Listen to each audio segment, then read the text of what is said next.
Bonjour et bienvenue dans cette nouvelle vidéo dans laquelle nous allons aborder les impressions.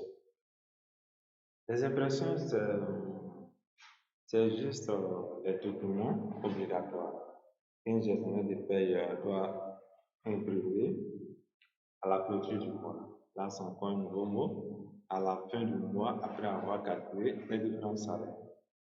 En français, simple, ce sont des documents que vous devez tirer à la fin du mois lorsque vous êtes responsable de la paie d'une entreprise telle que CGK.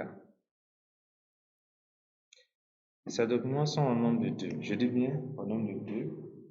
Ceux qui sont obligatoires, bien sûr, voilà, mais en fonction de la politique d'entreprise, d'autres documents peuvent s'ajouter. Les documents obligatoires, ce sont les bulletins de salaire et le livre de paie. À part ça, le reste est facultatif. Ça va dépendre de la politique d'entreprise, comme je l'ai dit. Alors, pour imprimer les bulletins de salaire, voilà, on vient dans gestion, là où on a calculé les soi-disant salaires, évidemment. Donc, là, édition des bulletins. Donc, gestion, édition des bulletins. Alors là, il y a quelque chose de magique. On peut imprimer les bulletins d'un salarié ou de plusieurs salariés, voilà, ou bien d'une plage de salariés. Donc, on va dire, on imprime les bulletins du premier matricule jusqu'au dernier, par exemple. Voilà. Lorsque vous ne touchez pas, ça imprime par défaut les bulletins de tous les salariés. Alors là, si on avait devenu des services, on peut cocher pour un service précis, une unité, ainsi de suite. Voilà, là. Alors, c'est déjà personnalisé, le mode personnalisé. Donc, par défaut, ça va nous faire sortir le bulletin avec le logo. Vous faites OK. Alors, on ne va pas imprimer directement. On va juste voir comment est-ce que ça se présente. Voilà. Donc, on va cocher aperçu avec impression. Donc, vous pouvez voir avant d'imprimer réellement. Comme on le dit chez nous, avant d'imprimer vrai. Donc, OK. Voilà, on attend. Alors là, il y avait deux chaînes ici qu'on a supprimées. Vous avez remarqué, la convention est là, l'emploi, on n'a pas mis la catégorie, le coefficient, ancienneté, voilà. Et voici le logo. C'est pas joli. Voilà, c'était juste pour montrer comment est-ce qu'on ajoute un logo sur un bulletin. Donc, voilà le bulletin modèle par défaut qui a été paramétré dans la source qui vous a été remis. Voilà. Pour ceux qui sont gestionnaires de paye d'entreprises naissantes, voilà, vous pouvez vous contenter de ça.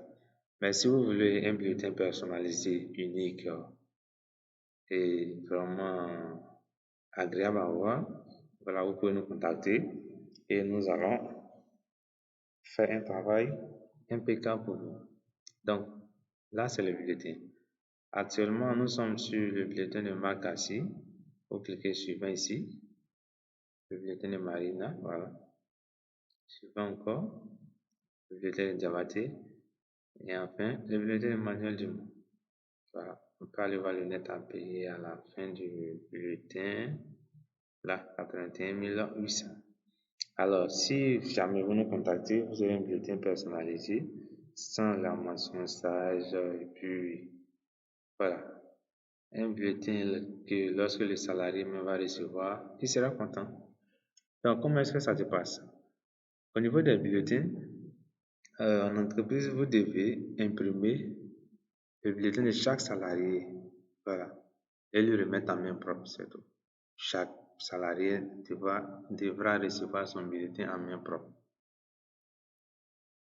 Et par prudence, je dis par prudence, il est également conseillé de garder une copie des bulletins de salaire. Mais pour ne pas vous encombrer avec du papier, il vous suffira juste d'imprimer un PDF. Voilà. Là, on vous demande où vous voulez enregistrer. Voilà, on va revenir dessus plus tard. Donc, au niveau des bulletins de salaire, c'est destiné, comme son nom l'indique, aux salariés. mais gardez toujours le support numérique, c'est-à-dire le PDF. Le deuxième document obligatoire, c'est le livre de paie. Pour imprimer le livre de paie, on va dans État et le premier élément qui est la livre de paie. Alors c'est pareil, on peut définir la plage, voilà. Donc, tous les salariés ont été sélectionnés.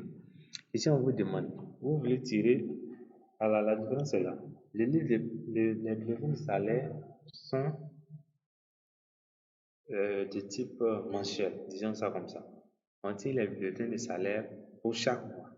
Par contre, le livre de paie, vous pouvez le tirer pour 2 mois, toute l'année, un trimestre, 3 trimestres seulement, voilà. Donc ici, comme c'est le premier mois, on va laisser là mensuel. Aperçoit impression. OK. Là, il n'y a pas de logo, bien sûr. OK. Donc, vous pouvez le voir ici. Là, d'abord, on a tous nos salariés. Si vous avez 50 salariés, le livre de paie va énumérer les 50 salariés. Alors, le livre de paie, c'est quoi?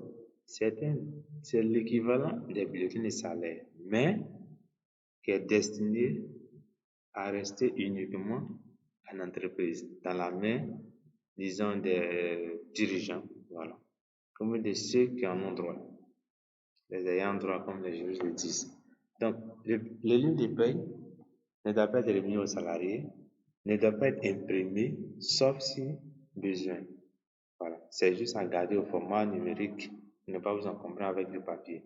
Mais là, il y a le net à payer de chaque salarié, donc il ne sera pas juste ou bien normal ou bien approprié de laisser un salarié accéder à ce document. Donc, les deux documents obligatoires, je reviens dessus. On a les bulletins de salaire et le livre de paie. C'était tout pour cette vidéo.